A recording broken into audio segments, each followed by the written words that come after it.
Assalamualaikum warahmatullahi wabarakatuh, sahabat sehat Rumah Sakit Yarsi. Selamat datang di podcast Om Wendy, obrolan medis bersama Wendy Katara.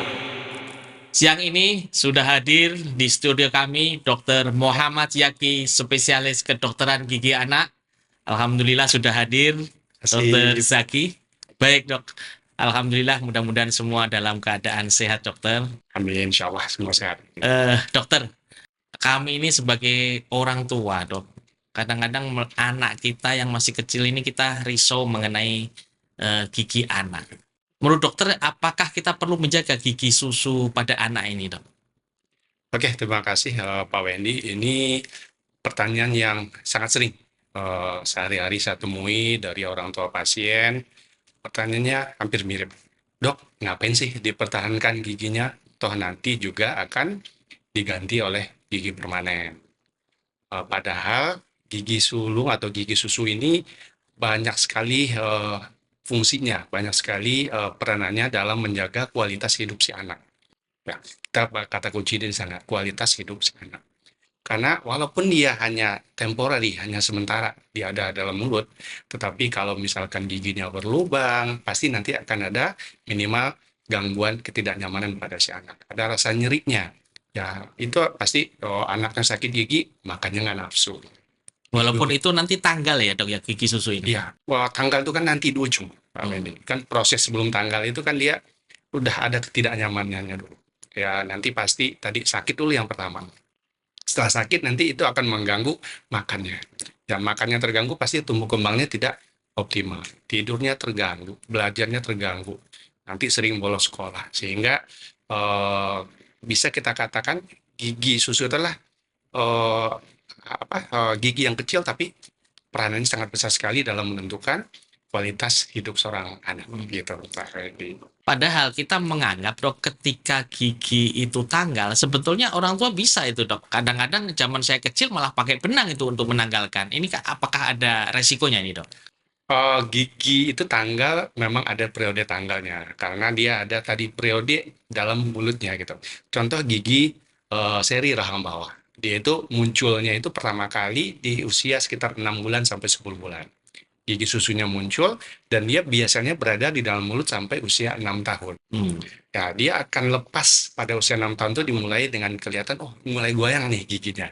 Nah, kalau dia goyang seperti itu, tidak ada lubang ya, sangat bisa dibantu di rumah untuk dilepaskan oleh orang tua. Tapi problemnya bukan di sana, Pak Wendy tadi. Kalau dia mengalami kerusakan sebelum Iya, sampai waktunya tanggal ya, lepas, ya ya, itu masalahnya yang tidak sederhana, yang harus iya. kita waspadai lah sebagai orang tua gitu. Cuma dok, kadang-kadang ketika kita mau bawa anak ya ke dokter gigi, anaknya udah takut dulu dok. Mungkin ada trik-trik nih dok supaya anak nggak takut. Triknya cukup banyak, Pak Wendy. Pertama, pembiasaan dulu. Pembiasaan dalam arti bawa ke dokter gigi itu jangan udah saat sakit. Ya, itu yang banyak terjadi. Ya, dia datang dalam kondisi giginya sakit, belum pernah ketemu dokternya, ruangannya ruangan yang buat dia, oh ini alatnya aneh-aneh.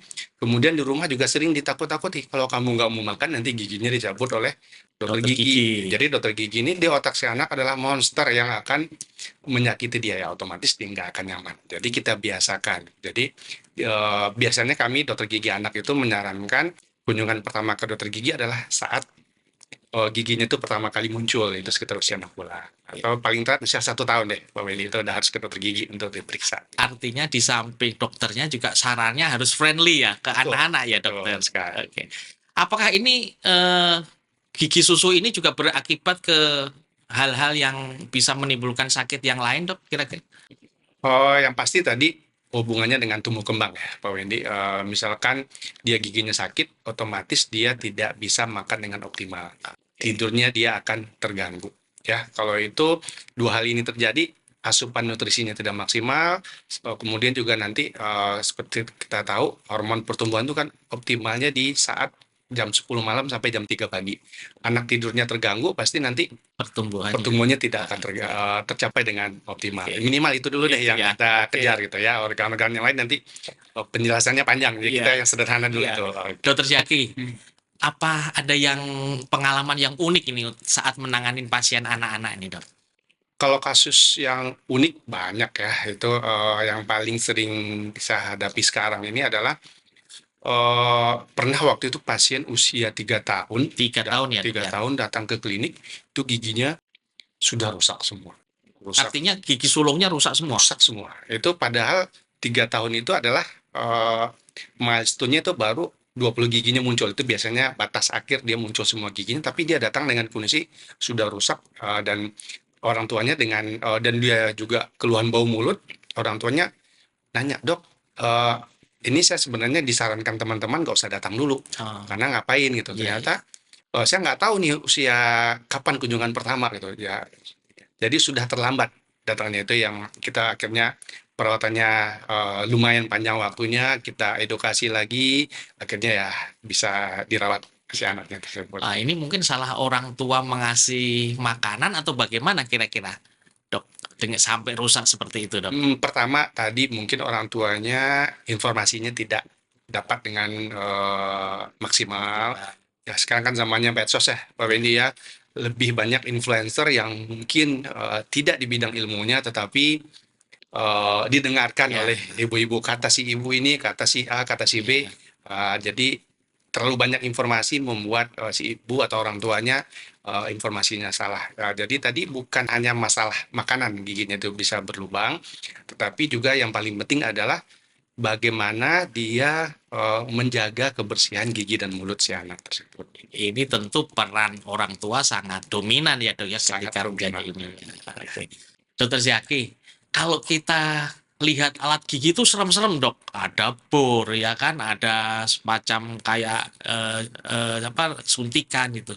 Apakah ini anak-anak nggak takut nih, Dok? Ya, oke, Pak Benny, yang namanya bur itu pasti bunyinya nggak nyaman. Iya, Ya, nging gitu iya ya. betul. Pasti buat si anak, jangankan anak, dewasa pun dia nggak nyaman. Nah, tapi tadi sudah saya singgung di awal, ya kita pembiasaan. Pembiasaan itu tujuannya apa? Supaya anak tuh datang ke dokter gigi bukan untuk ditambal atau perawatan yang lama. Kita usahakan dia datang itu hanya untuk kontrol rutin. Jadi datang dengan kondisi tidak ada apa namanya giginya yang berlubang, cuman perlindungan tambahan untuk giginya seperti pemberian fluor, pemberian Visulsilen, giginya dilapisi. Ya, Tapi kan tidak semua anak mungkin bisa iya. mendapatkan kondisi itu. Giginya sudah berlubang, ini gimana dok ya? Mau nggak mau ya kita coba dulu pendekatan secara psikologis kepada si anaknya, kita jelaskan secara pelan-pelan. Oh ini kita ada tekniknya, misalkan ini ya kita pelan-pelan, cuma 1-2 hitungan selesai, 1-2 hitungan selesai. Iya. Tapi kalau anaknya memang wah ternyata masih nggak bisa, ya kita mungkin ada bantuan dengan yang namanya non farmakologis, itu nanti kita kerjasama dengan dokter anestesi, bisa contohnya dengan pemberian sedasi, bisa melalui misalkan inhalasi atau intravena, ya kita Itu bisa. bisa, sangat bisa sekali kita lakukan. Ini di rumah sakit Yarsi ada ya, Dok ya? Alhamdulillahnya sudah ada kalau ini. Alhamdulillah. Jadi nanti buat ayah bunda yang kira-kira anak-anaknya ini, wah ini udah beberapa kali ke tempat dokter gigi, klinik dokter gigi Ya, masih belum maksimal perawatannya, bisa kita bantu. Dan satu lagi Pak Wendy, kalau ya. dengan bantuan sedasi tadi atau bisa juga dengan bius umum yang tingkat akhirnya itu kita one visit. One Oh, visit itu artinya apa? Kita upayakan perawatan itu 1 hari selesai. Jadi ayah bunda kan juga tidak ya. terganggu nih kerjaannya. Artinya Pasti bisa ditungguin ya, Dok ya? bisa pagi datang, sore pulang. Nah, seperti Oke. itu nyamannya. Wah, ini yang bisa kita coba lakukan atau bisa kita tawarkan di RCRC. Luar biasa pelayanan gigi di Yarsi ya, Dok ya. Alhamdulillah Ya. bisa seperti itu. Baik, terima kasih atas kehadirannya Dr. Muhammad Yaki, spesialis kedokteran gigi anak. Mudah-mudahan bermanfaat untuk pasien rumah sakit Yarsi. Amin. Terima kasih, Pak Wendy. Terima kasih, sahabat sehat rumah sakit Yarsi. Telah kita dengarkan podcast dengan Dr. Gigi Muhammad Yaki, spesialis kedokteran gigi anak.